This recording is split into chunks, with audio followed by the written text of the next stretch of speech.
देखिए, मैंने आप लोगों को एमपीपीएससी में यूनिट नंबर थर्ड करवा रहा हूँ। और यूनिट नंबर थर्ड में मैं आप लोगों को ग्रामीण समुदाय और शहरी समुदाय के बारे में बता चुका हूँ। एक जनजातीय समुदाय है, उसके लिए मैंने एक अलग से पीडीएफ बनाया है, ठीक है। उसके लिए तो वो भी आप लोगों को मैं करवाऊँगा, ठीक है। जनजातीय समुदाय भी, ठीक है, तो उसे भी करवाऊँगा। लेकिन आज का जो मेरा टॉपिक है वो टॉपिक है सामाजिक स्तरीकरण पे, ठीक है। संस्कृति और समाज भी हो चुका है आप लोगों का, ये भी हो चुका है और ये भी हो चुका है। यहाँ सामाजिक स्तरीकरण रह गया है और सामाजिक गतिशीलता रह गया और सामाजिकरण के सिद्धांत और कुछ एजेंसियाँ हैं वो रह गई हैं। प्रक्रियाएं, सहयोग, प्रतिस्पर्धा, ये एक दिन का है। हालांकि 1 2 3, ठीक है, 3 डेज में यानी 3 दिन में मैं आपका यूनिट नंबर थर्ड जो है समाप्त कर दूंगा, ठीक है। उसके बाद आपका यूनिट नंबर 4 चलेगा, ठीक है ना। तो मैं शुरुआत करता हूँ आज के टॉपिक से, और ये टॉपिक हमारा है सामाजिक स्तरीकरण से। चलिए, कोई भी अपने शब्दों में सामाजिक स्तरीकरण को परिभाषित कर सकता है तो करिए जरा। सामाजिक स्तरीकरण होता क्या है? स्तरीकरण होता क्या है? कोई कंफर्म करेगा भाई, बताना चाहेगा? बताइए। चलिए, मैं बता देता हूँ अगर नहीं पता है आप लोगों को तो ध्यान सुनिए।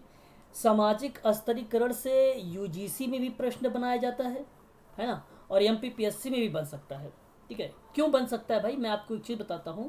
कारण ये है कि इस समाज में यानी प्रत्येक समाज में किसी व्यक्ति या समूह को उसकी जाति, आयु, लिंग, व्यवसाय, पद, अधिकार, उत्तरदायित्व इत्यादि चीज़ें हैं। उन्हीं के आधार पर जब मैं किसी उच्च या निम्न स्तरों का प्रदान करता हूँ या स्तर प्रदान करता हूँ या स्तर देता हूँ या उसको डिफाइन करता हूँ या बताता हूँ, तो वह एक रूप बन जाता है सामाजिक स्तरीकरण का। मैं रिपीट कर रहा हूँ, ध्यान से सुन लीजिए मेरी बात को। जिस भी समाज में किसी व्यक्ति का या समूह की या समुदाय की उसकी जाति या आयु, लिंग, व्यवसाय या पद या अधिकार इत्यादि चीज़ों के बारे में, उसके उत्तरदायित्व के बारे में चर्चा आप करते हैं, और उन्हीं उत्तरदायित्व के आधार पर आप उच्च या निम्न वर्गों का डिफाइन कर देते हैं या उसके स्तर का डिफाइन कर देते हैं, तो वही कहलाता है सामाजिक स्तरीकरण। बात समझ में आई आपको? बताइए। बोलिए। तो हाँ, देखिए, एक चीज़ आप ध्यान रखना, एग्ज़ाम में प्रश्न भी बनाया जाता है सामाजिक स्तरीकरण से। कई बार एग्ज़ाम में प्रश्न जो है बनाए गए हैं सामाजिक स्तरीकरण से, ठीक है। तो चलिए मैं स्टार्ट करता हूँ। सामाजिक स्तरीकरण बेसिकली होता क्या है ना। तो यहाँ आप स्क्रीन पर भी देख रहे होंगे सामाजिक स्तरीकरण को, ठीक है। ये कह रहा है कि सामाजिक स्तरीकरण व्यक्तियों का समूहों के आधार पर, अब मैंने बोला ना आपको, चाहे समूह या समुदाय है ना, या प्रत्येक समाज की बात मैं कर रहा था, तो उसी के आधार पे जब कोई उच्च या कोई निम्न, उच्च का मतलब समझ रहे हैं, हाई, समझ रहे नहीं समझ रहे हैं, बताइए जरा एक बार। लो स्तर पर जब विभाजन करते हैं तो उसे हम क्या बोलते हैं? सामाजिक स्तरीकरण। तो सिंपल लैंग्वेज में आप देख रहे हैं, तो सामाजिक स्तरीकरण को हम मुख्यतः असामान्यता का अध्ययन करते हैं, ठीक है। हम आज इसी के बारे में जानेंगे थोड़ा सा। तो असामान्यता का मतलब होता है भिन्नता, और प्रकृति जैविक, जैसे जन्म से ही बच्चे में मानसिक विकार भी हो सकता है और वह सामाजिक भी हो सकता है, ठीक है। तो कभी कभी डिसेबिलिटी जो है वो जन्मजात भी देखने को मिलती है, और कभी कभी हमें वातावरणीय भी मिलता है, ठीक है। तो कुछ चीज़ें जन्मजात से भी मिलती है, कुछ चीज़ें हमें वातावरण के आधार पर भी डिफाइन किया जाता है। तो उसके आधार पर यहाँ पर बताने की कोशिश की जा रही है। समाज का एक स्वरूप है, और वो जो स्वरूप है वो एक विषम है। कहीं धनी लोग हैं तो कहीं निर्धन लोग हैं, कहीं उद्योगपति लोग हैं तो कहीं कृषक लोग हैं। कृषक का मतलब किसान लोग हैं, है ना। तो जब समाज के विभिन्न श्रेणियों के आधार पे, या आपने उसको वर्गीकरण कर दिया है आर्थिक के, समाज के, राजनैतिक के, धार्मिक पर इत्यादि चीज़ों के आधार पे जब आपने उसको विभक्त कर दिया, तो वही तो सामाजिक स्तरीकरण कहलाया। सामाजिक स्तरीकरण वही कहलाया आप लोगों को। चलिए एक बार कंफर्म करिए, क्या सामाजिक स्तरीकरण समझ में आ रहा है कि नहीं समझ में आ रहा है भाई?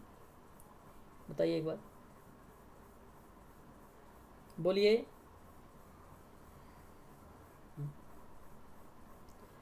देखिए, मैं आपको बता दूं, आपको एक चीज़ बता दूं, सामाजिक स्तरीकरण में आपको सिर्फ एक ही बात ध्यान रखनी है, और वो बात ये है कि निम्न वर्ग और उच्च वर्ग, यही दो वर्गों से एग्ज़ाम में कई बार प्रश्न बनाए भी गए हैं और पूछे भी जाते हैं एग्ज़ाम में, इससे प्रश्न, है ना, इससे एग्ज़ाम में प्रश्न भी पूछे जाते हैं। तो ध्यान से सुनिए, अब आगे हम चलते हैं। तो यहाँ पर कह रहा है कि सामाजिक असमानता अगर व्यक्तिगत स्तर पर है तो इसे विभेदीकरण भी कहते हैं। हम इसी को एक नाम दे देते हैं विभेदीकरण का भी। और ये विभेदीकरण का नाम कब देते हैं, देखिए ध्यान से सुनिएगा, हम ये विभेदीकरण का नाम तब देते हैं जब सामाजिक असमानता व्यक्तिगत स्तर पर आ जाती है। ठीक है, किस स्तर पर आती है, व्यक्तिगत स्तर पर आती है। देखिए कोई ज्वाइन होना चाह रहा भी, मैं इसको ज्वाइन कर रहा हूँ, एक बार।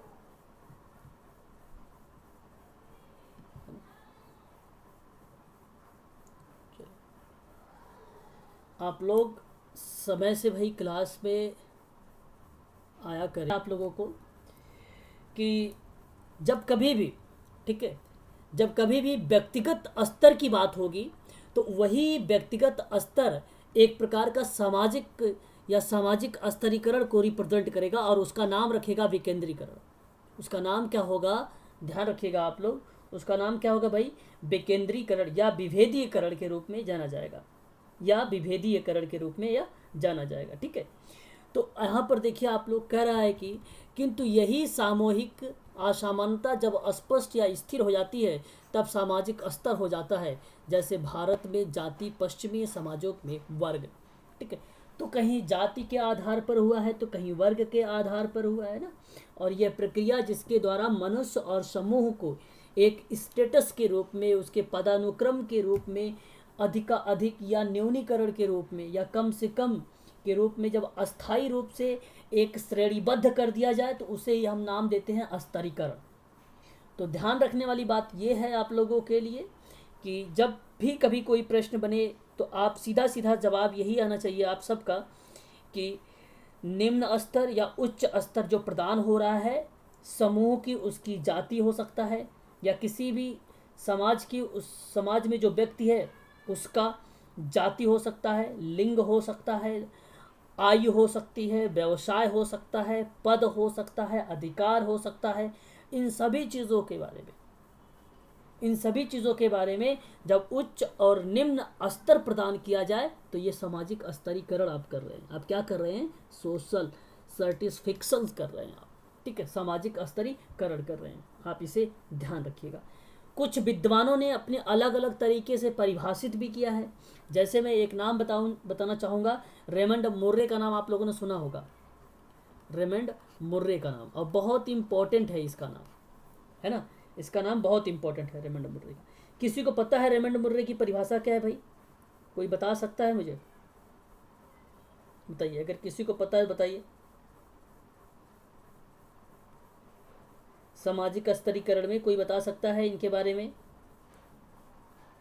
बोलिए भाई।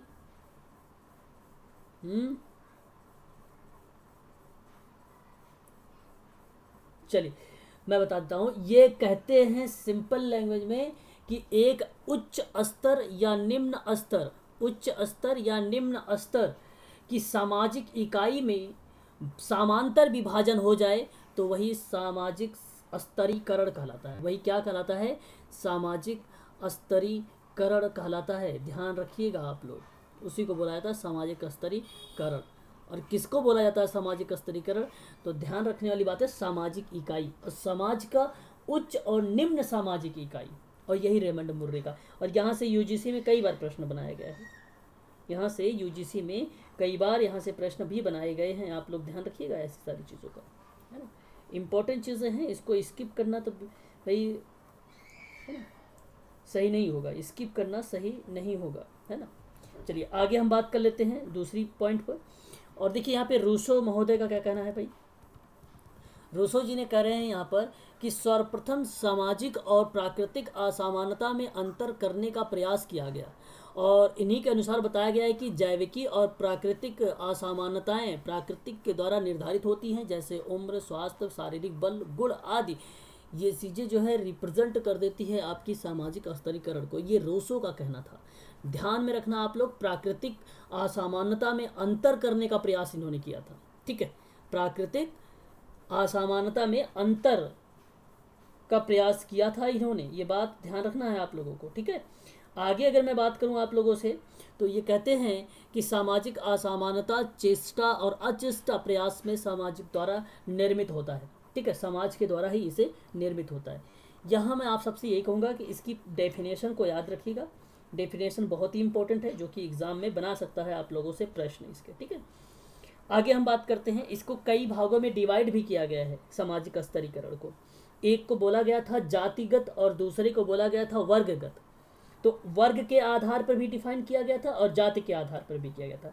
जाति के आधार पर व्यक्ति या समूह के सामाजिक स्तर को ध्यान में रखा गया था। तो जब कभी जाति की बात हो तो समूह और व्यक्ति की बात करना आप लोग। ठीक है, तो जैसे ब्राह्मण हो जाए, क्षत्रिय हो जाए, वैश्य हो जाए, शूद्र हो जाए, तो इनके आधार पर। ठीक इसी के विपरीत अगर मैं बात करूं तो वर्ग के आधार पर उन व्यक्तियों को जो किया, तो उसकी अगर मैं बात करूं तो पद हो जाएगा, अधिकार हो जाएगा, कर्तव्य हो जाएगा, इत्यादि चीज़ों के बारे में यहाँ पर वो डिफाइन कर देते हैं। ठीक है, तो कहीं ना कहीं यहाँ पर जाति और जो वर्ग दोनों एक प्रकार से अगर मैं बात करूँ इस तरीके से डिफाइन करोगे तो वो सामाजिक स्तरीकरण कहलाएगा, वो सामाजिक स्तरीकरण कहलाएगा। इसका आप लोग विशेष ध्यान रखेंगे। ठीक है भाई, चलिए आगे हम बढ़ते हैं। सामाजिक स्तरीकरण को क्रमबद्ध में विभाजन करने के लिए संपूर्ण समाज को कुछ उच्च और कुछ अथवा निम्न सामाजिक इकाइयों में विभक्त किया गया है। अच्छा, मैंने अभी आप लोगों से बताया भी था कि किसका नाम बताया था, रेमंड मुर्रे का नाम बताया था। याद नहीं आ रहा होगा तो कोई बात नहीं, आप लोग दोबारा से यहाँ से ध्यान से देख लीजिए। रेमंड मुर्रे का मैंने परिभाषा के आधार पर डिफाइन किया था सामाजिक स्तरीकरण होता है क्या है। उन्होंने कहा कि जो समाज है वो क्रमबद्ध विभाजन हो और जिसमें संपूर्ण समाज का कुछ उच्च स्तर या निम्न स्तर को लेकर सामाजिक इकाई में जब विभक्त करेंगे तो वही आपका कहलाएगा सामाजिक स्तरीकरण। ये रेमंड मुर्रे का नाम है। ये बहुत बार एग्जाम में प्रश्न बनाया है, यूजीसी में कई बार ये प्रश्न आया है। ठीक है, यहीं से प्रश्न उठाया गया है यूजीसी में। ठीक है, बार बार बोल रहा हूँ इसलिए इसे ध्यान रखें आप लोग। नेक्स्ट नाम आता है सदरलैंड का, आपने नाम सुना भी होगा सदरलैंड। ठीक है, सदरलैंड और वुडवर्थ ने विभेदीकरण की प्रक्रिया के रूप में इन्होंने परिभाषित किया है इस तरीके से कि स्तरीकरण केवल विभेदीकरण की प्रक्रिया होती है। और विभेदीकरण आपने अभी अभी मैंने आप सबको बताया भी है। विभेदीकरण क्या होता है जरा बताइए एक बार, मैंने अभी आपको बताया है विभेदीकरण के बारे में। बताइए बताइए क्या है विभेदीकरण, भूल जाते हो क्या आप लोग? ना, विभेदीकरण विकेंद्रीकरण का ही पार्ट होगा, लेकिन मैं डेफिनेशन पूछने की कोशिश कर रहा हूँ, परिभाषित करने की कोशिश कर रहा हूँ कि आप लोग मुझे परिभाषित करें सामाजिक स्तरीकरण में। और बताइए भाई। देखिए, विभेदीकरण मैंने अभी अभी आप सबसे ये सबसे पहले ही स्टार्ट में ही बताया था कि जब सामाजिक असामान्यता अगर व्यक्तिगत रूप या व्यक्तिगत स्तर पर आ जाती है तो वो एक प्रकार से क्या हो जाता है, विभेदीकरण का रूप दिया जाता है। फिर से रिपीट कर रहा हूँ, सामाजिक असमानता है, जैसे समाज में जो समानताएं चीज़ें हैं, इक्वलिटी है, वो तो अच्छी बात है। अगर असमानता आ जाए तो वहाँ पर व्यक्तिगत स्तर देखा जाता है, तो वही व्यक्तिगत स्तर को कहा गया यहाँ पर क्या, विभेदीकरण का रूप दिया गया। क्या नाम दिया गया, विभेदीकरण का रूप दिया गया। तो इसमें व्यक्तियों को एक दूसरे व्यक्तियों की तुलना में उच्च परिस्थिति की बात हो या स्थिति की बात हो या स्टेटस की बात हो, ऐसी कंडीशन को हम बोलते हैं विभेदीकरण। और ये डेफिनेशन किसने दिया है, देखिए सदरलैंड, मैंने पहले ही बता रखा था आप लोगों को, सदरलैंड ने दिया था। ठीक है, सदरलैंड एंड वुडवर्थ ने। तो ये बात आप लोगों को ध्यान रखना है। ठीक है, ये भी इंपॉर्टेंट है। मैंने 2 पॉइंट अभी सामाजिक स्तरीकरण में बताया है, एमपीपीएससी के पॉइंट ऑफ व्यू से और यूजीसी के पॉइंट ऑफ व्यू से। दोनों के दोनों पॉइंट जो हैं यूजीसी में या एमपीपीएससी में आप लोगों से प्रश्न पूछे जा सकते हैं। ठीक है, तो ध्यान रखना। अब दोबारा मत कहना कि सर आपने बताया ही नहीं है ना, तो ऐसा नहीं हो पाएगा फिर। तो यहाँ पर अभी जो मैंने बताया आप लोगों को रूसो के बारे में। ठीक है, कुछ और भी विद्वान लोग हैं और भी वैज्ञानिक लोग हैं। जैसे मैं बात करूँ रूसो के और प्लेटो और अरस्तु की बात, रूसो की बात हो चुकी ना, तो प्लेटो की बात कर लेता हूँ। प्लेटो का नाम सुना है आप लोगों ने, बताइए जरा। प्लेटो और अरस्तु के बारे में अगर मैं बात करूँ आप लोगों से, तो बहुत ही इंपॉर्टेंट ये भी हैं, तो थोड़ा सा इनके बारे में भी जान लीजिए। ये क्या बोलते हैं सामाजिक स्तरीकरण के बारे में। ये लोग ये कहते हैं कि वे प्राकृतिक असमानता वो प्राकृतिक असमानता को ही सामाजिक असमानता का कारक मान लिया। तो इन दोनों ने ही क्या माना है, इस बात का ध्यान रखिए, वो एक प्रकार से डिफाइन कर देते हैं सामाजिक स्तरीकरण को। सामाजिक स्तरीकरण को ये दोनों लोग डिफाइन कब करते हैं, ये तब करते हैं कि वे प्राकृतिक असमानता को सामाजिक असमानता का कारक मान लेते हैं। जो प्राकृतिक की चीज़ें हैं वो सामाजिक असमानता मान लेते हैं, तो एक प्रकार से कहलाती है सामाजिक स्तरीकरण कहलाती है वो। ठीक है, बात तो समझ में आ गई होगी आप लोगों को। बताइए जरा एक बार, क्या मेरी बात समझ में आ गई कि जो प्राकृतिक चीज़ें हैं उसको सामाजिक असमानता का कारक कौन माना है, प्लेटो एंड अरस्तू ने माना है। क्लियर हो गया होगा। आपने नाम सुना होगा आंद्रे बेते का नाम, आंद्रे बेते का नाम सुना है किसी ने, बताइए जरा। नहीं सुना है तो सुन लीजिए, सामाजिक स्तरीकरण में इनका नाम आ रहा है। ठीक है, बेते। ठीक है, तो ये बेते है लिखा हुआ है। आंद्रे बेते ने कहा है कि सामाजिक स्तरीकरण प्रकृति में, जो प्रकृति है, जो नेचर है, उस नेचर में कोई असमानता नहीं पाई जाती है। जो प्रकृति है उसमें कोई असमानता पाई ही नहीं जाती है। प्रकृति में केवल भिन्नता पाई जाती है। केवल क्या पाई जाती है, भिन्नता पाई जाती है। एग्जाम में प्रश्न पूछ ले कि बताइए कि प्रकृति में असमानता नहीं पाई जाती है, डैश प्रकृति में क्या पाया जाएगा, तो ऑप्शन में होगा। ठीक है, विभेदीकरण होगा, ठीक है, भिन्नता होगा, ठीक है, सामाजिक स्तरीकरण या तो आपको दे देगा उच्च स्तर या निम्न स्तर दे देगा, ठीक है, या तो दे देगा सामाजिक परिवर्तन। ऐसे 4 ऑप्शन देंगे। तो ध्यान रखना आप लोग, जहाँ जो आंद्रे बेते थे, इन्होंने कहा कि प्रकृति में असमानता तो नहीं होती है, ये बात तो सत्य है, परंतु इन्होंने एक बात और भी जोड़ दिया कि प्रकृति में ही, नेचर में केवल और केवल भिन्नता पाई जाती है। इसका आप लोग ध्यान रखिएगा, खासकर ये एग्ज़ाम में भी प्रश्न बनाए जा सकते हैं। ठीक है, तो यूजीसी के लिए तो भाई बहुत इंपॉर्टेंट क्लासेस चल रही है ना। सामाजिक स्तरी से एक प्रश्न तो आना तय है, इसलिए ध्यान से सुन लीजिए और उसके बाद कभी मत देखना इस क्लास को। ठीक है, आज के बाद। ठीक है, तो इसके बाद बहुत सारे काम आने वाला है ये। अच्छा, यहाँ पर मैंने देखो 2-3 बातें बताई आप लोगों को। एक चीज़ तो मैंने आप लोगों से ये भी बता दिया कि प्लेटो एंड रूसो क्या है, एंड रूसो के बारे में भी बता दिया आप लोगों से मैंने उसके बारे में भी चर्चा कर दिया। रेमंड एंड मुर्रे के अकॉर्डिंग भी बता दिया आप लोगों से, है ना। अब आपको एक और बात बताता हूँ, और वही लास्ट, और ये ध्यान से सुन लीजिए। मॉर्गन का नाम, ये मॉर्गन, अच्छा ये मॉर्गन मुर्रे वाले मॉर्गन, ठीक है, मॉर्गन वाले मुर्रे वाले जो हैं, मॉर्गन मुर्रे वाले वही है मॉर्गन, ठीक है ना, मॉर्गन मुर्रे। तो इन्होंने क्या बोला था, इन्होंने कहा कि जो आदिम समाज है, जो आदिम समाज है, प्रश्न कई बार आदिम समाज से भी पूछा जाता है कि आदिम समाज है क्या, है ना। तो जनजाति के आधार पे आप लोगों ने उसको डिफाइन कर देते हो कि भाई ये चीज़ें होती हैं।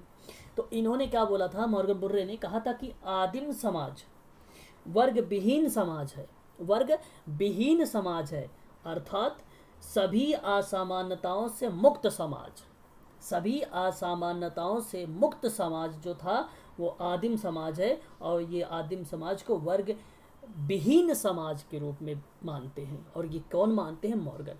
तो 3 बातें प्लेटो एंड अरिस्टो के अकॉर्डिंग, प्लस में आंद्रे बेते के अकॉर्डिंग, और प्लस में मॉर्गन के अकॉर्डिंग, और एक नाम और मैंने आप लोगों से बताया है, रेमंड मुर्रे का नाम। और ये 4 नाम बहुत इंपॉर्टेंट है एग्जाम के पॉइंट ऑफ व्यू से। ठीक है भाई, इतनी बात तो क्लियर हो गई होगी आप लोगों को, है ना। बताइए जरा, क्लियर है, बोल दीजिए एक बार, बताइए एक बार, क्लियर है तो आगे बढ़ूँ फिर मैं। अच्छा, मॉर्गन मुर्रे के अकॉर्डिंग इन्होंने कहा, फिर से बताइए। तो देखिए, सामाजिक स्तरीकरण समाज का जो स्तरीकरण है, मतलब आप, हम तो सोशल के बारे में पढ़ रहे हैं, सोशल स्तरीकरण के बारे में पढ़ रहे हैं। तो जो सामाजिक स्तरीकरण है, इसी को मॉर्गन मुर्रे कहता है कि एक उच्च और निम्न सामाजिक इकाई में समांतर विभाजन कर दो।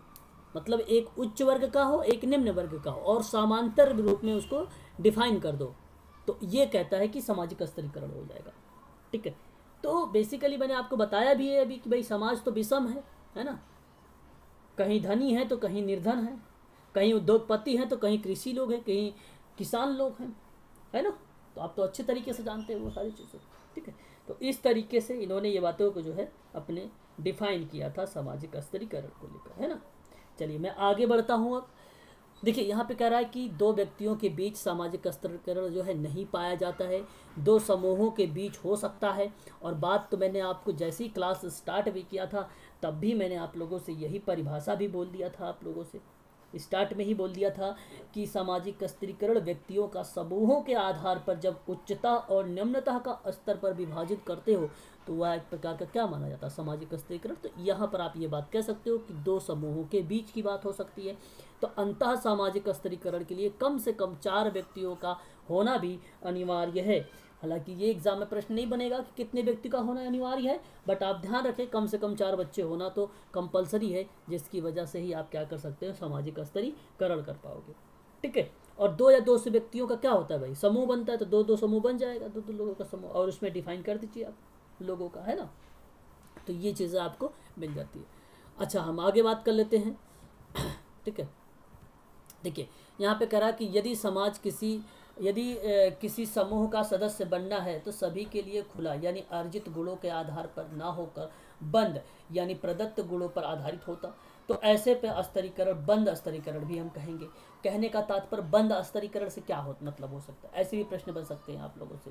यदि किसी समूह का सदस्य बनना सभी के लिए खुला है तो वे तो बात सही है, तो अर्जित गुण पर आधारित हो गया ये तो। और ना होकर बंद के रूप में अगर देखा जाए, अगर ना अर्जित के रूप में देख रहे हैं आप, तो बंद के रूप में देख रहे हैं तो आप प्रदत्त गुणों के आधार पे हो जाएगा। तो ऐसे में इस स्तरीकरण को हम कहेंगे बंद स्तरीकरण। बंद स्तरीकरण क्या हो गया, आपका गुण के आधार पे दे रहा है। किस पे दे रहा है, गुण पे आधार है, मतलब सभी के लिए खुला तो नहीं है भाई, वो बंद हो तो ऐसे स्तरीकरण को हम क्या बोल देंगे, बंद स्तरीकरण बोल देंगे। तो इसके अंतर्गत दास हो जाएगा, जहांगीर हो जाएगा, जाति व्यवस्था इत्यादि जो होती है शामिल हो जाती है। जबकि वर्ग जो होता है वो खुले में होता है, वर्ग जो होगा खुले में हो जाएगा। तो खुले स्तरीकरण का उदाहरण कौन सा हो जाएगा, तो ये प्रश्न बनता है कि एग्जाम में कि जरा बताइए बंद स्तरीकरण का उदाहरण निम्नलिखित में से कौन सा है। तो आपको पता होना चाहिए कि इसके अंतर्गत दास आता है, जागीर आती है और फिर उसके बाद जाति आती है। ठीक है, तो ये 3 तो व्यवस्था आपको पता होना चाहिए, तभी आप कर पाओगे। और जब आपको पता होगा खुले का, तो खुले समाज का स्तरीकरण का जो उदाहरण होता है वो होता है क्या, बताइए जरा, खुले का क्या होता है भाई, वर्ग। खुले का क्या होता है, वर्ग होता है ना। तो ये चीज़ें आप लोगों को ध्यान रखना पड़ेगा, अगर नहीं रख पाएंगे तो मज़ा नहीं आएगा, है ना। तो ये चीज़ें हो जाएंगी आपकी। ओके, चलिए आगे हम बात कर लेते हैं। सामाजिक स्तरीकरण में 36, एक यहाँ पर देख रहे हैं 36 भाजन करके, या इसको आप कह सकते हो भाजन को ही विभाजन भी बोला जाता है। ठीक है, डिवीज़न भी बोला जाता है। ठीक है, 36 के रूप में, और 36 यानी हॉरिजॉन्टल होता है। जबकि सामाजिक विभेदीकरण, अच्छा सामाजिक विभेदीकरण आप जानते हैं व्यक्तिगत तरीके से देखा जा रहा है। तो ऐसे में जब व्यक्तिगत तरीके से आप देखेंगे तो वह आपका वर्टिकल डिवीज़न के रूप में जाना जाएगा, यानी उग्र विभाजन के रूप में होता है। तो यहाँ पे 2 बातें आपको ध्यान रखनी है। एक बात याद रखनी है 36 विभाजन, दूसरी उद्ग्रह। उद्ग्रह का मतलब होता है वर्टिकल होता है। ठीक है, वर्टिकल, और ये आता है विभेदीकरण में आता है, और 36 जो आता है सामाजिक स्तरीकरण में आता है। तो ये 2 बातें आपको ध्यान रखना है, विभेदीकरण किस में आएगा और सामाजिक स्तरीकरण किस में आएगा। ठीक है, आपको मुझे बताने की ज़रूरत भी नहीं है और आप लोग जानते हैं भी है। अगर मैं उसकी परिभाषा भी डिफाइन करूं तो वहाँ पर सीधा फिट बैठती है रेमंड ऑफ मुर्रे की, कि सामाजिक स्तरीकरण समाज का उच्चता और निम्नता की एक सामाजिक इकाई में 36 विभाजन है। कैसी विभाजन है, 36 विभाजन है। तो 36 विभाजन किसने माना है, ये बात भी अगर एग्जाम में प्रश्न पूछ ले आप लोगों से, मान लीजिए आपसे प्रश्न पूछ ले कि सामाजिक स्तरीकरण जो निम्न और उच्च स्तर पर आपने सामाजिक इकाई कर रहे हैं तो वो किसका विभाजन है, और 36 विभाजन है, और वो जो 36 विभाजन होगा वो सामाजिक स्तरीकरण है। तो और सामाजिक स्तरीकरण को विभाजन उच्च और निम्न वर्ग में किसने बांटा है, रेमंड मुर्रे ने बांटा है। तो जाहिर सी बात है वो 36 है, तो ऑलरेडी वो इन्वॉल्व हो जाएगी आपकी 36 उसको। ठीक है ना, ऑलरेडी उसमें इन्वॉल्व हो जाएगी। आप उसे ना समझे कि ये वर्टिकल है। ठीक है, वर्टिकल ना समझे। प्रश्न अगर पूछे कि बताइए 36 विभाजन किसने कहा, तो भी आप बता देना कि रेमंड मुर्रे ने बोला है। ठीक है, ये दोनों चीज़ें आप बता सकते हो वहाँ पर, है ना। देखो टी पार्सन्स का नाम आता है, टी पार्सन्स का मतलब होता है टॉलकॉट पार्सन्स, ये नाम है एक विद्वान का। ठीक है, इसने कहा कि सामाजिक स्तरीकरण का जो मतलब होता है वो सामाजिक व्यवस्था से होता है जिसमें व्यक्तियों का ऊंचे और नीचे पदानुक्रम में विभाजन होता है, और स्तरीकरण का संबंध प्राथमिक रूप से 3 पक्षों में होता है। तो इन्होंने 3 पक्ष दिए, एक तो शक्ति बताया था, दूसरा बताया था प्रतिष्ठा, तीसरा बताया था क्या, धन, वर्थ। ठीक है, वर्थ के बारे में बात किया था। ठीक है, घन। तो ये 3 चीज़ें आपको ध्यान रखनी है। बात समझ में आ रही नहीं आ रही, बोलिएगा।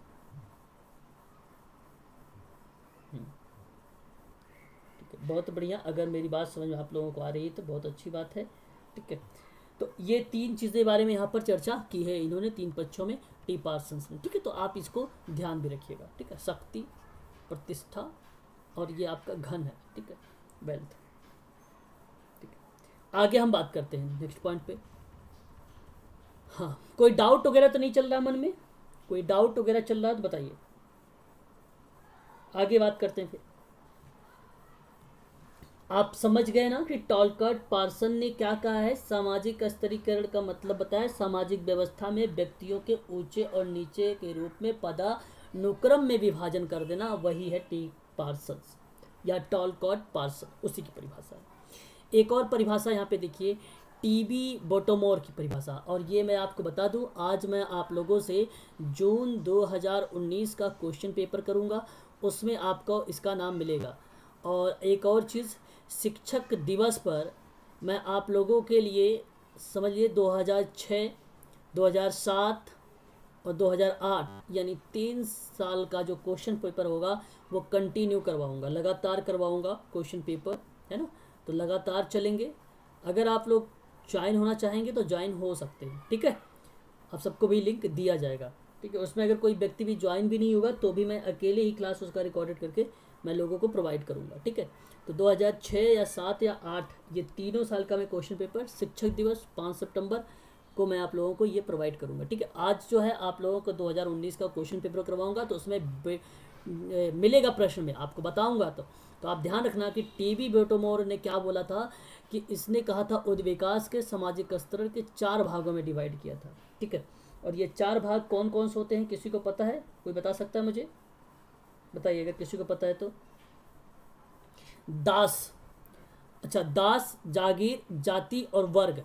अच्छा, अभी अभी मैंने आप लोगों को एक एग्जाम्पल के माध्यम से भी शायद आपको बताया भी है, याद है आप लोगों को? मैंने बताया भी है आप लोगों को अभी अभी कि जो बंद आपका स्तरीकरण के रूप में देखा गया था, तो इसके अंतर्गत एक उदाहरण दिया था मैंने दास, जागीर का और जाति को लेकर। तो इन तीनों चीज़ों को बारे में जो किसी समूह या सदस्य का बनना सभी के लिए खुला ना होकर बंद होता है, तो ऐसे में हम इसको बोलते हैं स्तरीकरण, बंद स्तरीकरण का नाम देते हैं। और इसी के बंद स्तरीकरण के ही उदाहरण के रूप में ये 3 लोगों का नाम देखने को मिला था वहाँ पर। ठीक है, लेकिन बोटोमोर ने यहाँ पे सभी को इन्वॉल्व कर लिया। और ये चौथा जो था, ये चौथा वर्ग था, ये वर्ग डिफाइन करता था खुले को, खुले स्तरीकरण को डिफाइन करता था वर्ग। लेकिन यहाँ पर बंद और खुले को दोनों को इन्वॉल्व करने वाला 4 आधार पे सामाजिक स्तरीकरण को डिफाइन करने वाला टीबी बोटोमोर का नाम आता है। ये बात आप लोग ध्यान रखिएगा, थोड़ा सा होल्ड रखिए आप लोग। कोई आ गया है? टी बोटोमोर का नाम, और टीबी बोटोमोर में आप 4 ये शब्द याद रखिएगा। ठीक है, ये प्रश्न भी पूछा जा सकता है कौन कौन नहीं दिया है।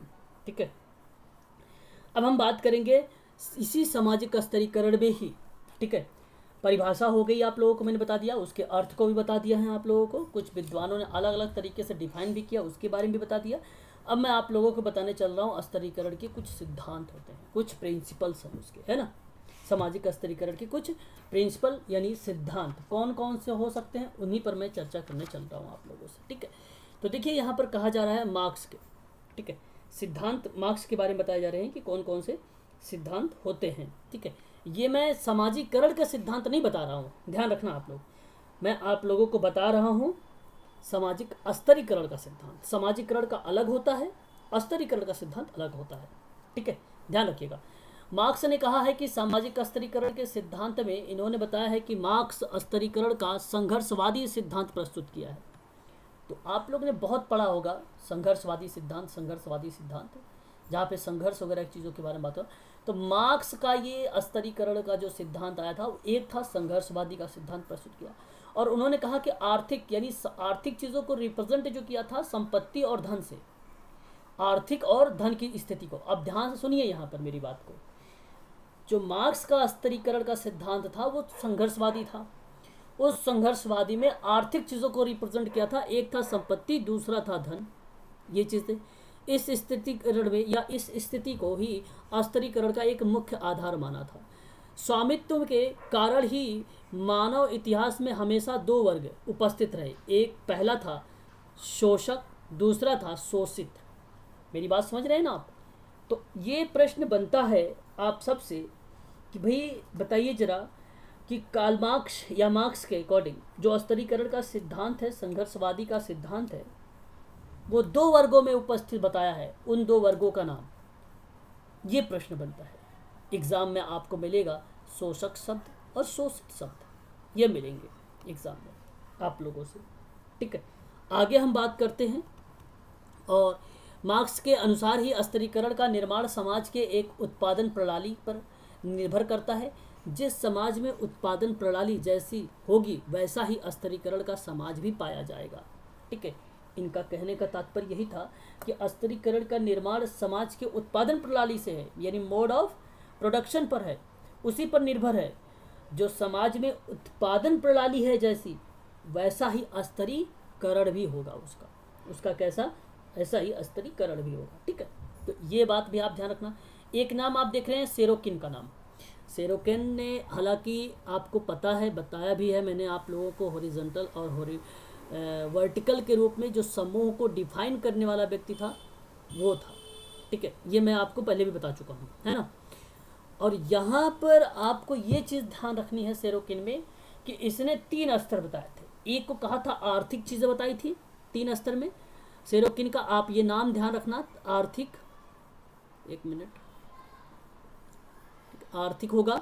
और दूसरी की अगर मैं बात करूं आप लोगों से, तो एक था आपका सामाजिक, एक सॉरी राजनीतिक होगा, एक राजनीतिक होगा, आर्थिक होगा और एक व्यावसायिक होगा। तो ये 3 स्तरीकरण के आधार पे सेरोकिन ने भी डिफाइन किया था स्तरीकरण के सिद्धांत को लेकर। ठीक है, लेकिन समूह, अगर समूहों में अगर पूछा जाए तो इसका एक वर्टिकल है और हॉरिजॉन्टल है इसका एक। ठीक है ना, इसे भी ध्यान रखिएगा।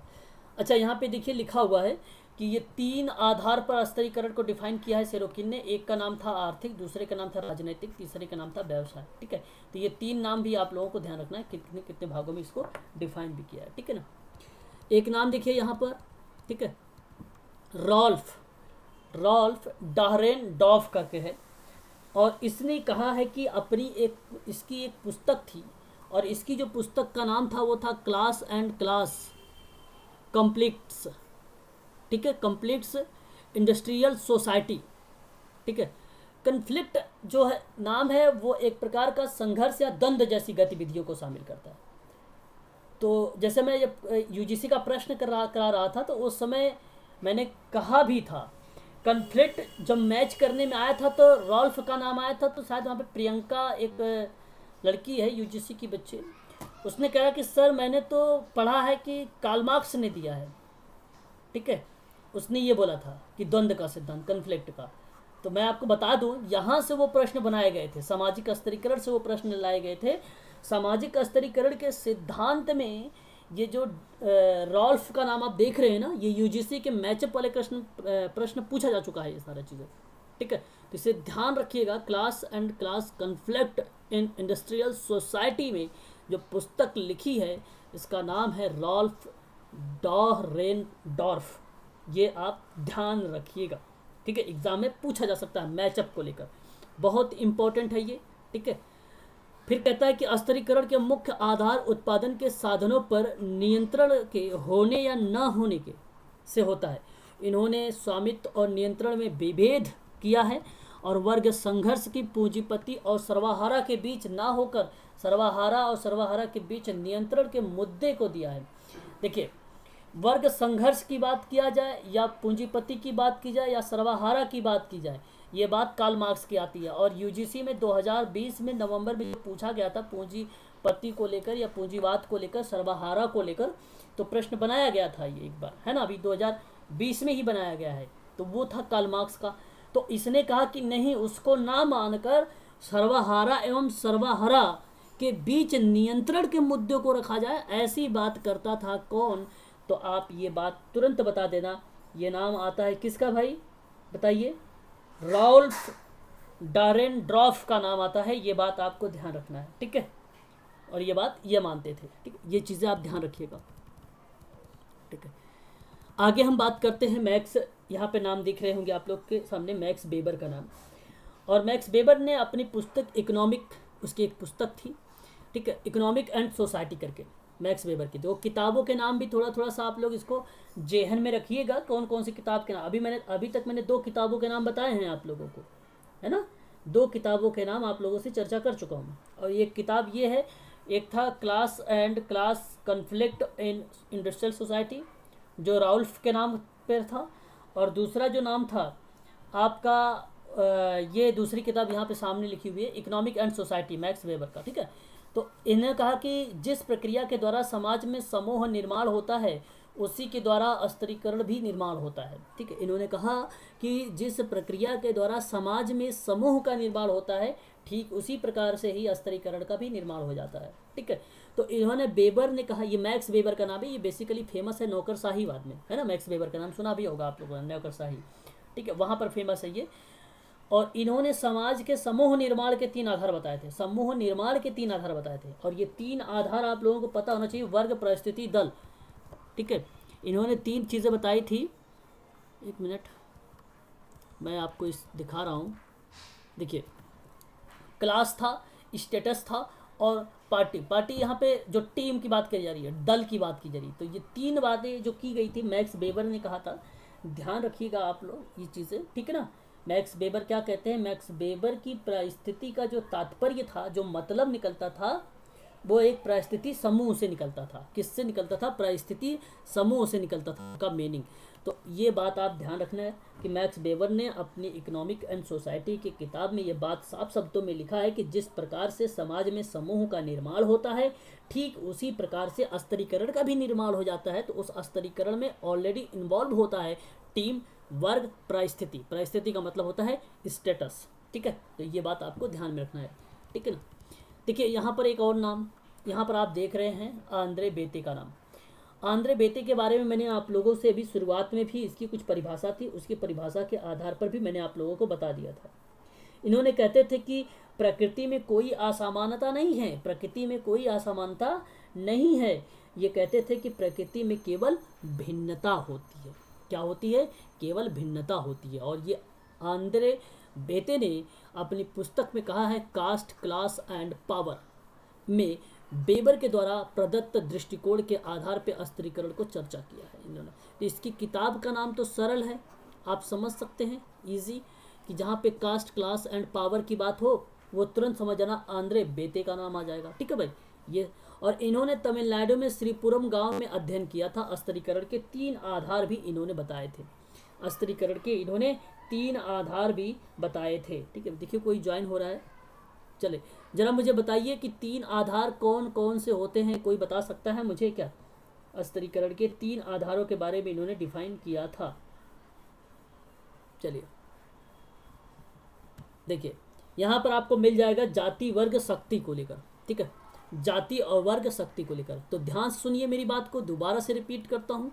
मैंने आप लोगों से अभी तक में कुछ विद्वानों के नाम बताएं सिद्धांत में। एक पहला जो सिद्धांत बताया, मार्क्स का बताया, और मार्क्स का जो सिद्धांत था वो संघर्षवादी सिद्धांत था। उन्होंने आर्थिक चीज़ों की स्थिति पर बात किया, और सिर्फ 2 ही वर्ग के बारे में मार्क्स बताया था, शोषक और शोषित। पहला बात आपको यहाँ पर क्लियर हो गई होगी। दूसरी बात मैंने आप लोगों से बताया था यहाँ पर सेरोकिन के बारे में। सेरोकिन ने जो सिद्धांत दिया था सामाजिक स्तरीकरण में, इसने 3 चीज़ों को माना था, आर्थिक, राजनैतिक, व्यावसायिक। निम्नलिखित में से सेरोकिन का कौन सा स्तरीकरण को नहीं दर्शाता है, ऐसे प्रश्न बनेगा। आर्थिक याद होना चाहिए, राजनीतिक याद होना चाहिए, व्यावसायिक याद होना चाहिए आप लोगों के पास, ठीक है? फिर मैंने आप लोगों को राउल्फ के बारे में बताया था। राउल्फ ने class and class conflict in industrial society की एक पुस्तक थी। इन्होंने जो लिखा उस पुस्तक में उन्होंने बताया कि पूंजीवाद और सर्वहारा संघर्ष, ठीक है, वर्ग, इनके बीच ना होकर सर्वहारा और सर्वहारा के बीच में ही नियंत्रण के जो मुद्दे हो जाएं, वो एक प्रकार से क्या हो जाएगा, आपका सामाजिक स्तरीकरण हो जाएगा। ये राल्फ का कहना था। मैक्स वेबर के बारे में बताया, और मैक्स वेबर ने आप लोगों को इकोनॉमिक एंड सोसाइटी की किताब में साफ शब्दों में लिखा कि इन्होंने कहा कि स्तरीकरण जो होता है वो ठीक उसी तरह विकास होता है, उसका निर्माण ठीक उसी प्रकार होता है जिस प्रकार से समूह का निर्माण होता है समाज में। ठीक उसी प्रकार से मैक्स वेबर ने इस चीज़ों को बताया था, और उन्होंने 3 वर्ग बताए, वर्ग, परिस्थिति और दल को लेकर मैक्स वेबर ने बताया। और अभी अभी मैंने जिक्र किया है आंद्रे बेते का, जिन्होंने प्रकृति को क्या बोला था, भिन्न है। प्रकृति क्या है भाई, भिन्न है, इसने बोला सामाजिक स्तरीकरण में। तो जाति, वर्ग और शक्ति के बारे में डिफाइन किया था इसने। और एक और नाम देख लीजिए आप लोग, नीचे आ रहा होगा, और वो नाम है आप लोगों के सामने किंग्सले डेविस का। किंग्सले डेविस फेमस है समूह कार्य में। किंग्सले डेविस ने फेमस क्यों है, क्योंकि ये द्वितीयक समूह के रूप में जाना जाता है। द्वितीयक समूह, प्राथमिक समूह के रूप में कौन जाना जाता है, बताइए जरा। प्राथमिक समूह के रूप में कौन जाना जाता है, प्राथमिक समूह कूले, CH कूले, नाम भूल जाते हैं, हाँ, CH कूले। तो किंग्सले डेविस और विल्बर्ट मोरे यहाँ पर नाम आ रहा है। इनकी एक पुस्तक थी, वो पुस्तक का नाम था, आप देखें तो यहाँ पे लिखा हुआ सम सैंपल्स, ठीक है। यहाँ पे सम सैंपल नहीं होना चाहिए, यहाँ पे प्रिंसिपल होना चाहिए, है ना। सम सिंपल नहीं, सिंपल अलग हो जाता है, सम प्रिंसिपल होना चाहिए, है ना। सम प्रिंसिपल ऑफ स्ट्रेटिफिकेशन, ठीक है। आप यहाँ पे देख रहे हैं स्ट्रेटिफिकेशन ही स्तरीकरण को रिप्रेजेंट कर रहा है। तो यहाँ पर ध्यान रखने वाली बात है, किंग्सले डेविस की किताब प्रिंसिपल वाली है, ठीक है, और वह है स्ट्रेटिफिकेशन वाली। तो इसे आप ध्यान रखिएगा। यही प्रकार्यवादी के दृष्टिकोण के आधार पर स्तरीकरण पर चर्चा किया गया था। और इसने कुछ बातों के बारे में भी बताया है। इसने क्या बोला है कि स्तरीकरण सभी मानवीय समाजों में पाया जाता है, सभी मानवीय समाजों में पाया जाता है, ये कहना था इसका, ठीक है। आगे हम बात करते हैं तो देखिए, डेविस कहते हैं कि, डेविस और मोरे कहते हैं कि प्रत्येक समाज में बने रहने के लिए कुछ अनिवार्य आवश्यकताएं होती हैं। इसमें कुछ कठिनाइयां हो सकती, कुछ चुनौतीपूर्ण कार्य भी हो सकते हैं, ठीक है। तो इसके लिए कुछ प्रतिभावान शक्ति को आकर्षित करने के लिए विशेष प्रतिफल भी प्रदान किया जाता है, तो जिससे समाज का अनुरक्षण होता है, ठीक है, जिससे समाज का अनुरक्षण होता है। तो यहाँ आपको ये चीज़ ध्यान रखिए, किंग्सले डेविस की एक किताब का नाम, और वो नाम है आपका सम प्रिंसिपल ऑफ स्ट्रेटिफिकेशन, ये आप ध्यान रखिए। और डेविस का कहना है कि प्रत्येक समाज में बने रहने के लिए कुछ अनिवार्य आवश्यकताएं होती हैं, और वह जैसे जैसे कठिनाई हो सकती है, चुनौती हो सकती है, ऐसे कार्य हो सकते हैं वहाँ पर, है ना। और अगर आपको कुछ प्रतिभावान व्यक्ति बनना है तो उसके लिए कुछ विशेष प्रतिफल भी जो होता है वो प्रदान होता है, ठीक है। तो जो समाज के अनुरक्षण के रूप में देखने को मिलता है, ठीक है। तो ये बात आपको ध्यान रखना है यहाँ पर, है ना। चलिए हम आगे बात कर लेते हैं। पार्सन्स का नाम, पार्सन्स जी क्या कहते हैं, टी पार्सन्स। पार्सन्स का नाम है मूल्य सहमति। मैंने आप लोगों को एक बार बताया भी है, और शायद ये प्रश्न था चंद्रेश जी का। चंद्रेश जी का ये क्वेश्चन आया हुआ था, आई थिंक, मुझे याद अभी भी आ रहा है कि कह रहे थे कि मूल्य सहमति उसमें लिखा हुआ था, ये किसके द्वारा दी गई थी, ठीक है। तो ध्यान रखना आप लोग, यहाँ पर वैल्यू, ये प्रश्न भी मिलेगा। तो मूल्य सहमति के बारे में जब कभी जिक्र हो, इस तरीके की एक्टिविटी किसने शामिल किया है, तो टी पार्सन्स का नाम आएगा, आप इसको सही कर देना, ठीक है। तो स्तरीकरण का एक आधार माना था पार्सन्स ने, और वही स्तरीकरण का क्या दिया था, वैल्यू के रूप में दिया था। वैल्यू किस रूप में आया था, देखिए, इन्होंने कहा कि कार्यवादियों के इस बात पर स्वीकार की जाती है जो समाज के महत्वपूर्ण पदों पर विशेष व्यक्तियों को रखा जाता है, वो एक वैल्यू के बारे में रिप्रेजेंट करता है। तो वैल्यू सहमति या मूल्य सहमति इसी को रिप्रेजेंट करेंगे, ठीक है, इसी को, जहाँ पर हर एक व्यक्ति के बारे में, एक विशेष व्यक्ति के बारे में बताने की कोशिश की जा रही है, उसके समाज के महत्वपूर्ण पदों के बारे में चर्चा की जा रही हो, ठीक है। तो ये चीज़ें आप लोगों को ध्यान रखना है, ठीक है ना। आगे हम बात कर लेते हैं नेक्स्ट पॉइंट पर। तो स्तरीकरण की कुछ विशेषताएं होती हैं। देखिए, अब विशेषताएं क्या क्या हो सकती हैं, इसके बारे में भी थोड़ा सा जान लीजिए। एक स्तरीकरण सार्वभौमिकता होती है, एक प्रकार की विशेषता है। देखिए, सामाजिक स्तरीकरण की विशेषता के आधार पर अगर मैं बात करूं तो कई टाइप की इसकी विशेषताएं भी देखने को मिलती हैं हमें।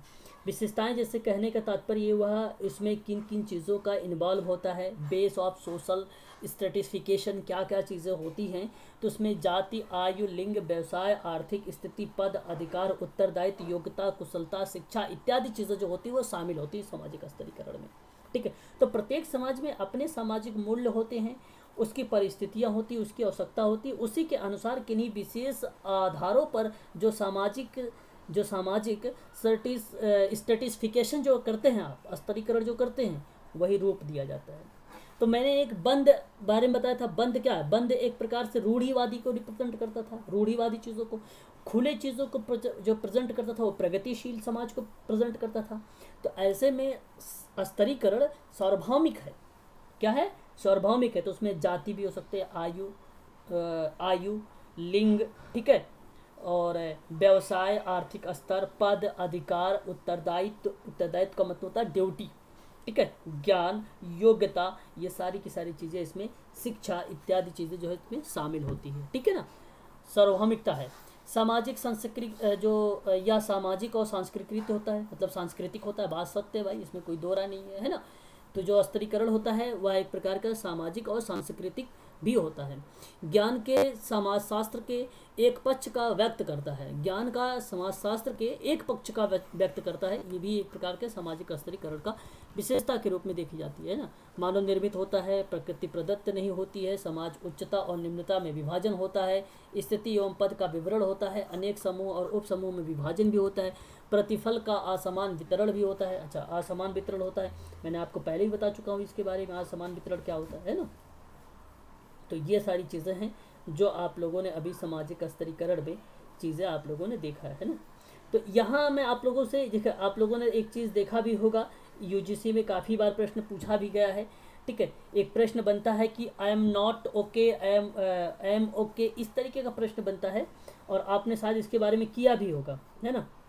तो वो आपका सामाजिकरण वाली कंडीशन पर मिलेगा। ठीक है, वहाँ पर सामाजिकरण पे। यहाँ पर अगर मैं आपसे बात करूँ वो मिलेगा आपका किसमें, सामाजिकरण में मिलेगा। सामाजिक, ये है आपका सामाजिक स्तरीकरण। तो सामाजिक स्तरीकरण की अगर मैं बात करूँ तो यहाँ पे कुछ रिलेट होती है कि आई एम नॉट, जैसे मैं वह नहीं हूँ जो मैं सोचता हूँ, मैं वह नहीं हूँ जो मेरे बारे में वो सोचते हैं, मैं वह हूँ जो आप मेरे तथा मैं अपने बारे में सोचता हूँ, मैं वो चीज़ें होते, ऐसे प्रश्न बनते हैं। तो ये रॉबर्ट बिरस्टिक का नाम आ जाता है यहाँ पर।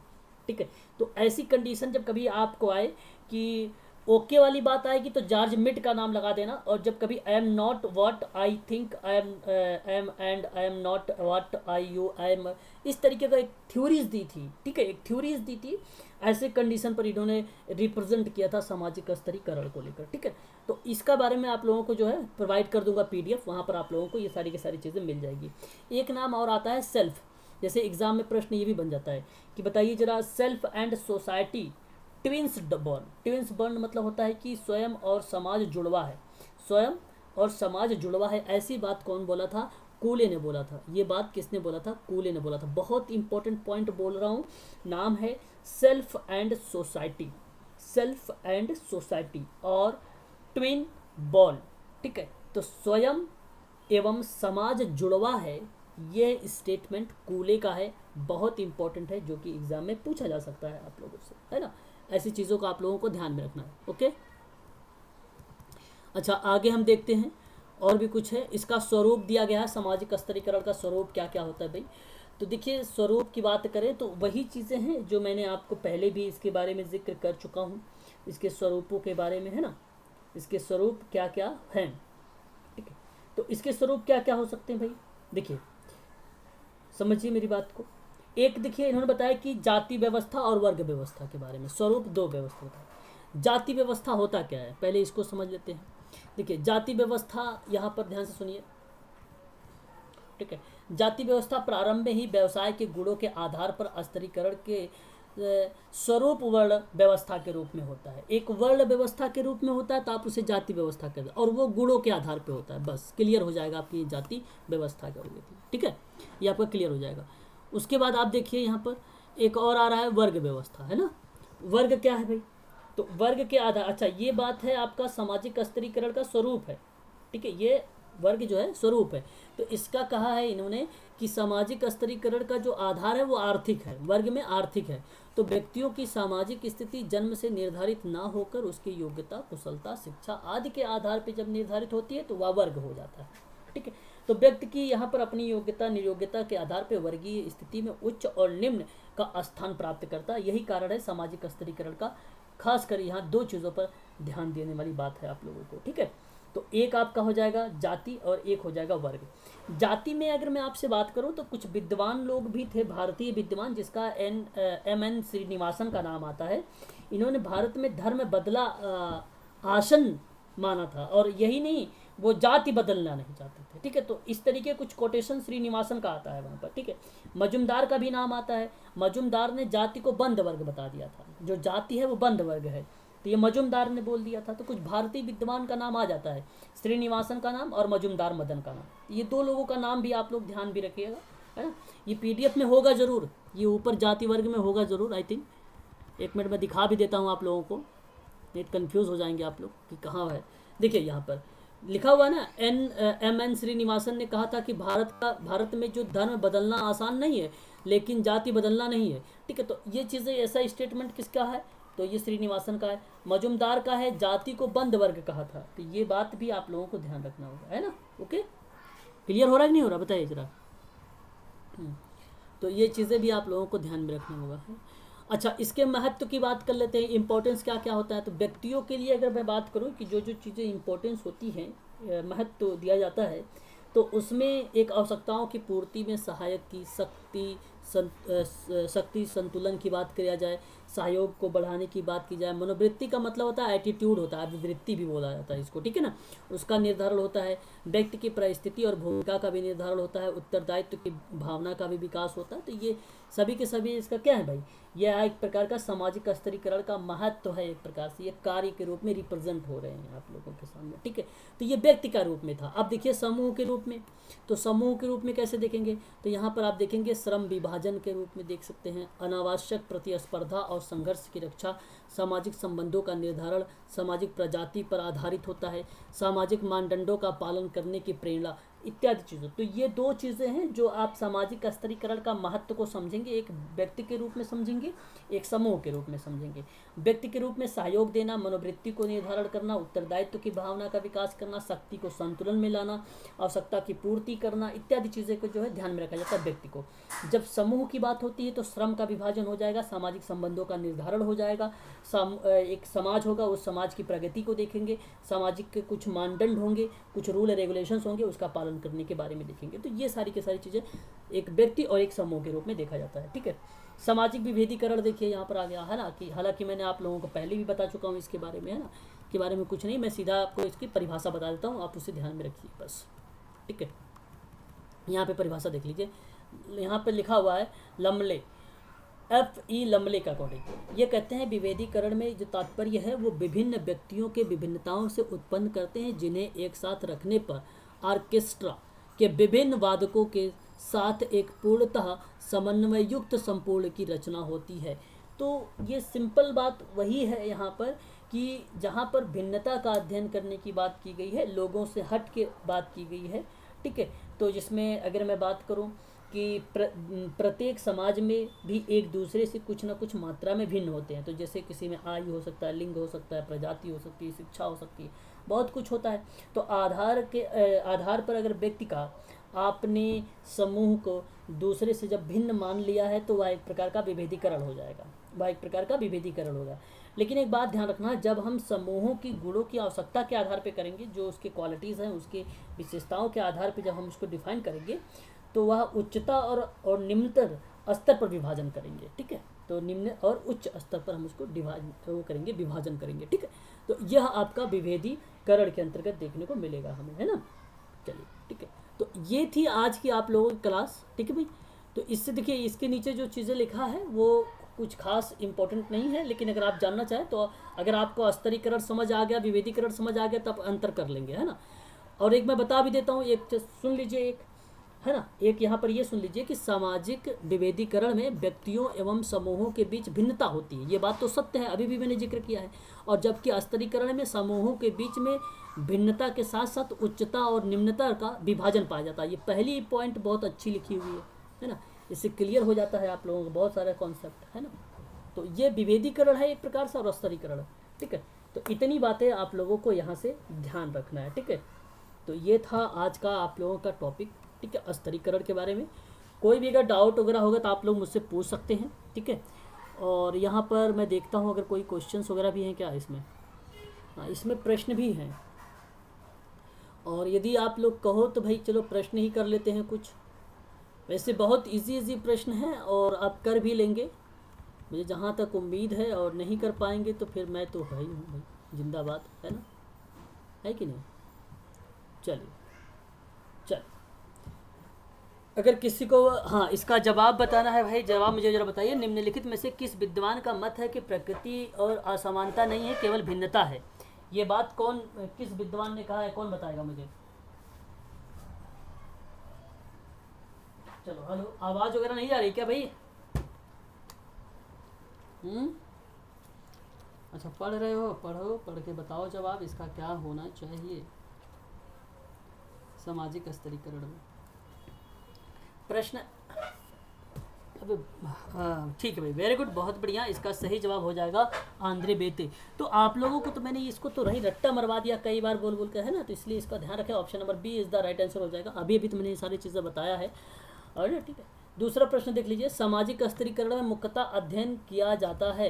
तो बताइए जरा, मुख्यतः अध्ययन किया जाता है भाई, तो किस रूप में अध्ययन करेंगे, सामाजिक असमानता का कि सामाजिक न्याय का, सामाजिक। Option number A, very good, हाँ वेरी गुड, यही तो होता है, वेरी गुड, शाबाश, यही असमानता है। इसी तरीके से अगर आप समझ गए हैं तो आप कर लेंगे, बहुत सारे प्रश्न हैं।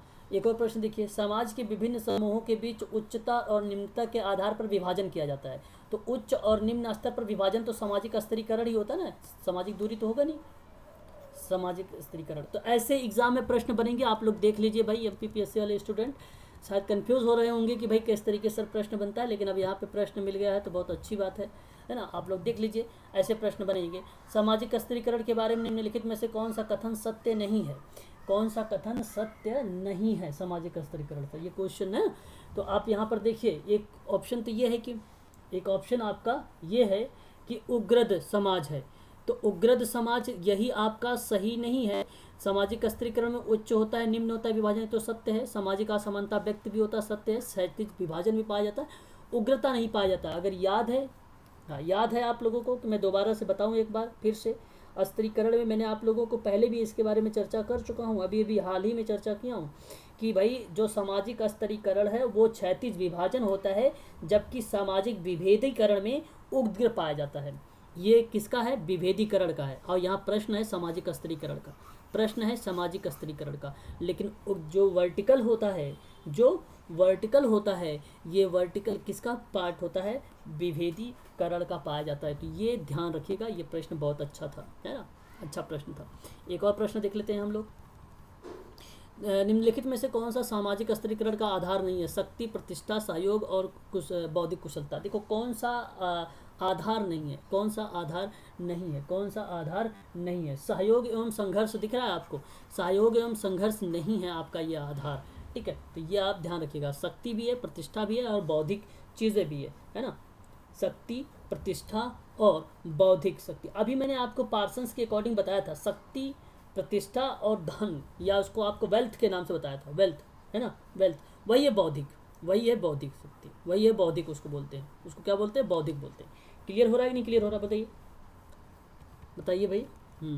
एक और प्रश्न देखिए, यहाँ पर किस विद्वान ने कहा कि सामाजिक स्तरीकरण में समाज का उच्च और निम्न स्तर पर क्षैतिज विभाजन है। क्षैतिज विभाजन है, मैंने बताया था, रेमंड मुर्रे का नाम शायद है, याद होगा तो ठीक है, नहीं याद हो तो सुन लीजिए, सी इज़ द राइट, हाँ रेमंड मुर्रे, वेरी गुड। एक और प्रश्न देख लीजिए यहाँ पर, और यहाँ पर प्रश्न कह रहा है निम्नलिखित में से सामाजिक स्तरीकरण का कौन सा मैक्स वेबर के द्वारा किया जाता है। मैक्स वेबर ने क्या क्या माना था, मैक्स वेबर के बारे में आपको बता दूं, वर्ग, परिस्थिति, दल, तीन बात याद होना चाहिए। डेल, D is the right answer. तो ये, हाँ ये मैंने अभी बताया था आप लोगों का, ये चीज़ें आप लोगों को ध्यान रखना। देखो प्रश्न ऐसे ही बनता है ना, मैंने कहा था ये याद होना चाहिए आप लोगों का, वर्ग, परिस्थिति, दल। अगर याद नहीं होगा तो फिर कैसे कर पाएंगे आप इसका। और देखिए यहाँ पे लिख दिया है प्रिंसिपल, वहाँ पर प्रिंसिपल नहीं लिखा हुआ था, सिंपल लिखा हुआ था, प्रिंसिपल को काट दिया था। अब जरा मुझे बताइए कौन सी किताब, ये किताब किसका है इस सर्टिफिकेशन का। Kingsley Davis, very good. यहाँ इसकी किसी किताब है ये, सम प्रिंसिपल एंड स्टेटिस्टिफिकेशन, मुर्रे की किताब है कि डेविस, अच्छा अच्छा हाँ डेविस एंड मुर्रे दोनों की है, ठीक है ठीक है दोनों की। ऑप्शन नंबर यहाँ पर बी हो जाएगा, वेरी गुड, सही जवाब आ रहा है आप लोगों का, शाबाश। आगे हम बात करते हैं कि निम्नलिखित में से अगर पूछा गया है कि विचार करो, जाति एक जो होता है वह व्यवस्था खुले स्तर का होता है, बताइए भाई। अभी अभी ये प्रश्न मैंने आप लोगों से करवाया है, क्या ये जाति खुले स्तर की होती है? यस बोलो, हाँ होती है। नंबर 2, क्या जाति बंद स्तर का होता है? भाई गलत, ये तो नहीं होता है, बंद स्तर का तो नहीं होता भाई, मैंने बताया था, वो तो विभेदीकरण के अंतर्गत आ रहा था, नहीं होता है। और यहाँ पर देखिए आपका एक और पॉइंट आ रहा है, और ये पॉइंट कौन सा होता है, ये 3rd नंबर देखिए, कह रहा है कि वर्ग व्यवस्था जो होती है वो खुले स्तर का उदाहरण माना जाता है क्या? वर्ग व्यवस्था खुले स्तर का माना जाता है क्या? एक मिनट, ये प्रश्न कहीं गलती तो नहीं हो रहा है हम लोगों से? हम लोगों से गलती तो नहीं हो रही? जाति खुले स्तर को माना गया था क्या? जाति को खुले स्तर माना गया था क्या? बताइए। बंद को माना गया था ना जाति? हाँ हाँ हाँ, तो ये आपका गलत हो जाएगा, ये आपका गलत हो जाएगा, ये गलत हो जाएगा। ये जाति व्यवस्था जो होती है वो बंद स्तर की होती है, ये सही माना जाएगा, है ना। मैं ये सोच रहा था तब तक, जल्द चलो ठीक है कोई बात नहीं, अब तो समझ में आ गया भाई आप सबको भी, चलो अच्छी बात है, ठीक है। तो जाति एक बंद वर्ग कहा था, और ये बात अगर मैं बात बोलूँ तो मजुमदार का भी है, इंडियन विद्वान थे मजुमदार, उसने भी ये बात कही थी, है ना, उसने भी ये बात कही थी। और वर्ग खुले में स्तरीकरण की बात हो रही है, वर्ग खुले में स्तरीकरण की बात हो रही, तो वर्ग खुले का ही होता है, बात तो ये भी सत्य है। और वर्ग बंद होता है, ये गलत हो जाएगा आपका। 2 और 3 सही है, यहाँ पर 2 3 कहाँ पर है? ऑप्शन नंबर डी यहाँ पर सही हो जाएगा। अच्छा देखिए यहाँ पे class and class conflict in industrial society, यहाँ पर मैंने आप लोगों को इसके नाम भी बता चुका हूँ, बता दीजिए क्या नाम होगा। राउल्फ डाउ रेनडॉर्फ का नाम होगा कि नहीं होगा? ऑप्शन नंबर बी, हाँ बी, बी, हाँ। निम्नलिखित में से कौन सी व्यवस्था सामाजिक स्त्रीकरण का सबसे प्रारंभिक स्वरूप माना जाता है? सबसे प्रारंभिक स्वरूप माना जाता है दास प्रथा, हाँ ऑप्शन नंबर डी, दास प्रथा। अच्छा आगे हम बात कर लेते हैं, और निम्नलिखित में से किस विद्वान ने सामाजिक स्त्रीकरण को आर्थिक राजनीतिक व्यवसायिक आधार माना था? देखो मैंने बताया भी था आप लोगों से, याद होगा तो आप बता देंगे। सोरोकिन का नाम आता है ना, हाँ सोरोकिन। आर्थिक जाति व्यवसाय के आधार पर इसने सामाजिक स्त्रीकरण को एक आधार माना है, ठीक है, सही जवाब आपका बी।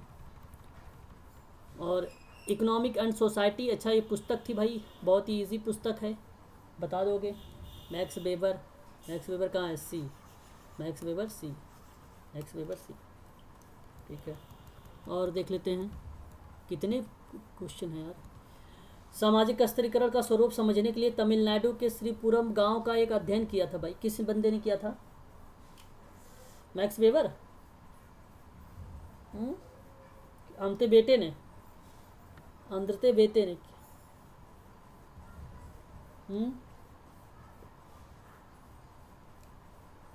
प्रश्न क्या है?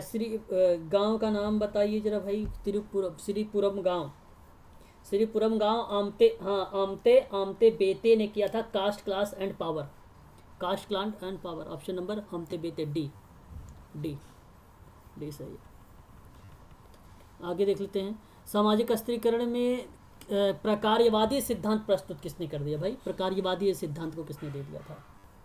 डेवी, प्रकार्यवादी पार्सन्स, पार्सन तो अच्छा है ही नहीं इसमें, प्रकारवादी में कौन आएगा भाई इसमें? डेविस का नाम आएगा, है ना, Davis and Murray, Davis and Murray का नाम आएगा, शाबाश। आगे बात कर लेते हैं, मूल्य सहमति। देखिए ये सवाल था, मूल्य सहमति के बारे में मैंने अभी बताया भी है आप लोगों से भाई। पार्सन्स, पार्सन्स, पार्सन्स सही है ना। और किस विद्वान ने कहा कि जाति एक बंद वर्ग है? किस विद्वान ने कहा जाति एक बंद वर्ग है? मजुमदार एवं मदन। मदन, हाँ ठीक है। चलिए आगे एक और प्रश्न ले लेते हैं। अच्छा, ये प्रश्न आपका हो गया समाप्त। ठीक है, तो आज के लिए हम लोगों ने समाप्त कर लिया सामाजिक स्तरीकरण के बारे में। ठीक है, कल देखते हैं कल कौन सा टॉपिक होगा। 2 से 3 दिन और लगेंगे आपका यूनिट 3 समाप्त होने में। ठीक है, तो टेंशन ना लीजिए, आपके पास अभी सितंबर है, उसके बाद अक्टूबर भी है, नवंबर में आपका एग्ज़ाम है ना। तो एक दिन में अगर एक चीज़ एक पॉइंट समाप्त हो जाएगा तो आप इजीली समाप्त कर सकते हैं ना सिलेबस पूरा फुल डेज में। और प्रैक्टिस आप लोग करिए यूजीसी का 8 बजे से। ओके, 8 बजे से यूजीसी का प्रैक्टिस करिए। ठीक है भाई, चलिए आज के लिए इतना ही। ओके।